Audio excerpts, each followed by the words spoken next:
This segment is sponsored by RVA Wealth Management.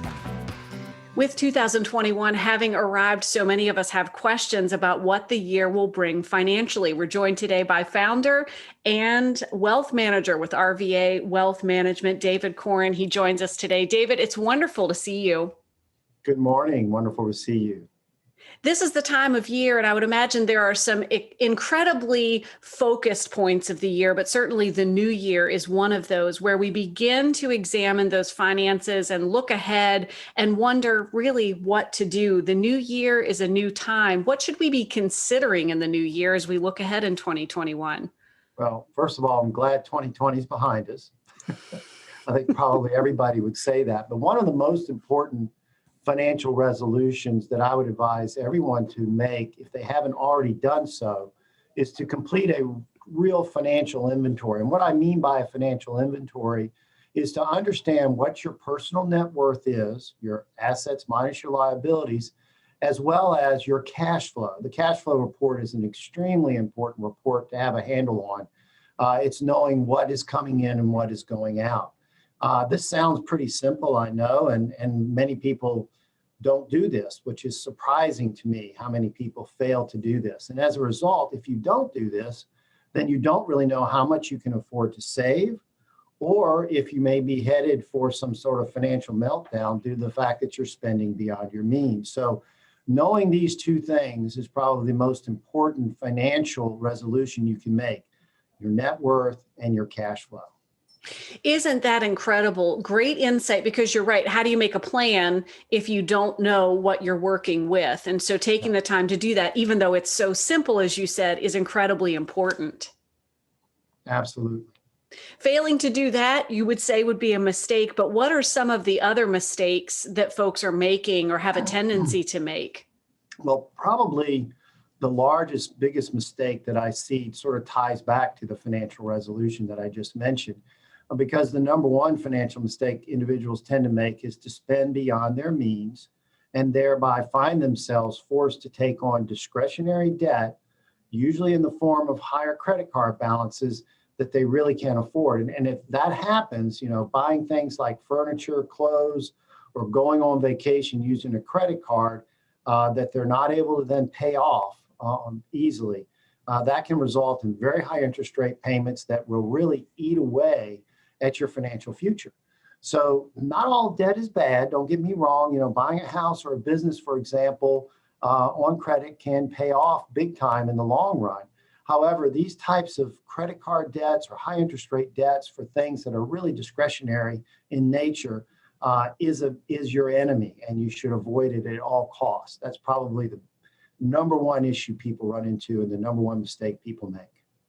That is understandable. And going back to that first bit of fantastic advice of taking stock of where things are gives you that perspective. It's on paper or on a screen or at least in front of you, so you know what you're working with. Absolutely. You mentioned, of course, David, so much change in 2020, 2021 ushers in a new chapter politically. What are some of the things that we should keep in perspective in this year to come, and how might that politics impact financial wealth? Well, I'm surprised that both Georgia Senate seat went Democratic, but they did. So now we have a Democratic-controlled House, Senate, and presidency. With that comes the threat of potentially higher tax rates in the future. However, we are still in the middle of a worldwide pandemic. We have an economic recession with high unemployment going on. So we think that it is very doubtful that we will see higher tax rates implemented anytime soon, as that could be devastating to the recovery that's in process. So I think they'll wait on anything of that nature. So anything draconian in terms of tax rate changes, I think they'll be put on hold. And instead, what we're going to see is the plus side, which is we expect additional stimulus to happen very quickly, as that was something that was promised in the Georgia runoff election by President-elect Biden. We also expect to see an infrastructure spending bill measure passed relatively quickly.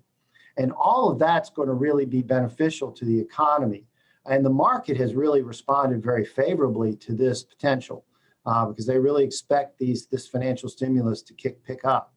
However, given all of that spending, once the economy does recover, we really expect inflation to become an issue rather quickly. So we are in the process of reallocating our portfolios to focus on sectors that we think will benefit from this new environment, like financials and industrials, for instance, commodities as a possibility as an inflation hedge, even cryptocurrency as an inflation hedge.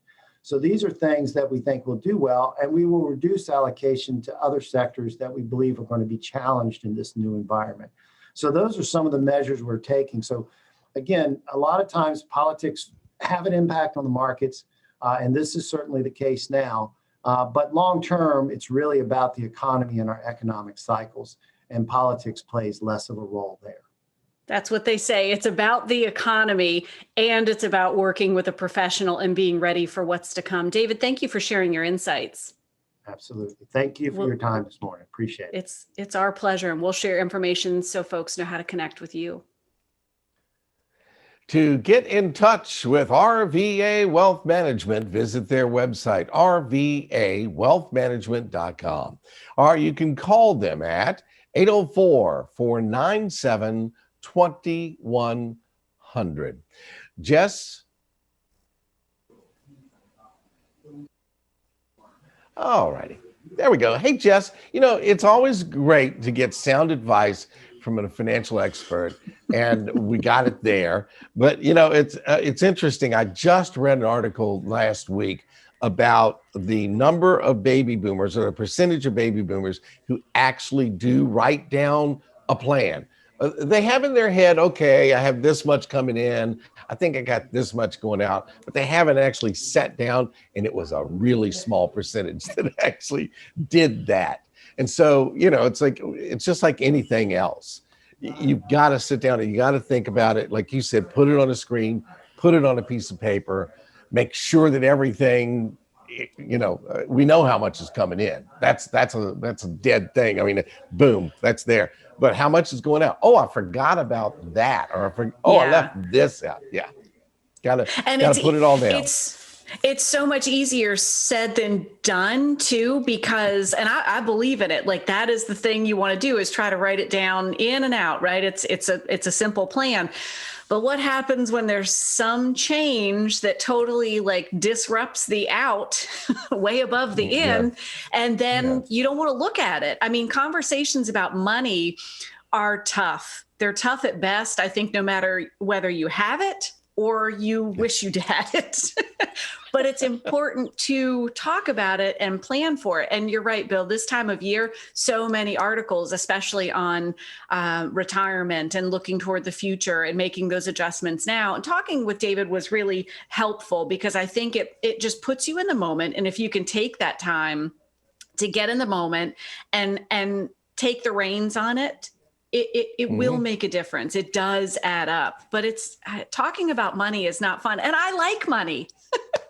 I still like talking about it. Yeah. I like to save it. I like to spend it. I like to make it. I like to wave goodbye to it. But it's still not the most fun conversation.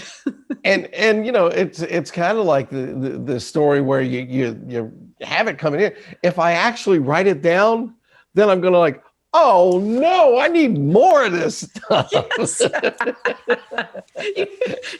No matter what, we always need more. We ought to talk with Scott, since he's doing all that planting, see if he finds a money tree seed in that packet of wildflowers. Then you'd really be able to take it to the bank. You know what I mean? All right, I want to get out there and shake that tree. Yeah.